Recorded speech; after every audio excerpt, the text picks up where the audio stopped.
नमस्कार दोस्तों, हमारे चैनल रियल फैक्ट सनातन में आपका फिर से स्वागत है।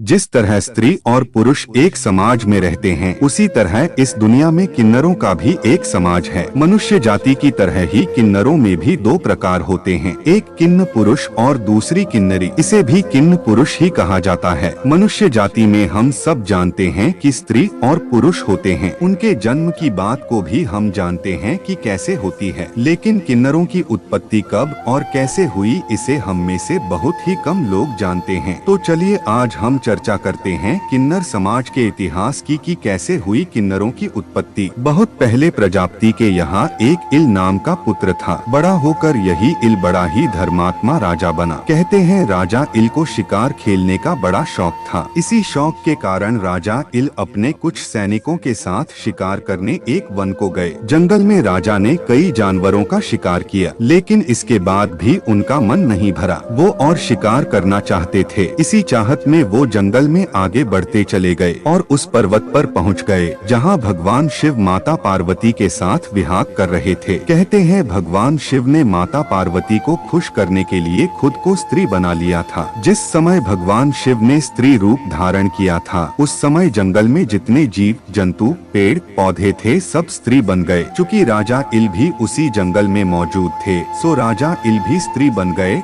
और उनके साथ आए सारे सैनिक भी स्त्री बन गए। राजा इल अपने आप को स्त्री रूप में देख बहुत दुखी हुए। उन्हें समझ नहीं आ रहा था कि आखिर ऐसा कैसे हो गया, लेकिन जैसे ही उन्हें यह पता चला कि भगवान शिव के कारण वो सब स्त्री बन गए, तब राजा इल और ज्यादा चिंतित और डर गए। अपने इसी डर के कारण राजा इल भगवान शिव के चरणों में पहुंच गए, जहां उन्होंने भगवान शिव से अपने आप को पुरुष में परिवर्तित करने की अपील की। लेकिन भगवान शिव ने राजा इल से कहा कि तुम पुरुषत्व को छोड़कर कोई और वरदान मांग लो, मैं दे दूंगा। लेकिन इल ने दूसरा वरदान मांगने से मना कर दिया और वहां से चले गए। वहां से जाने के बाद राजा हिल माता पार्वती को प्रसन्न करने में लग गए। राजा इल से माता पार्वती ने प्रसन्न होकर वरदान मांगने को कहा। तब राजा ने अपनी सारी कहानी बताकर अपना पुरुषत्व वापस लौटाने का वरदान माता पार्वती से मांगा। लेकिन माता पार्वती ने राजा से कहा कि तुम जिस पुरुषत्व का वरदान चाहते हो उसके आधे हिस्से के दाता तो खुद महादेव हैं। मैं तो सिर्फ आधा भाग ही दे सकती हूँ। यानी तुम अपना आधा जीवन स्त्री रूप में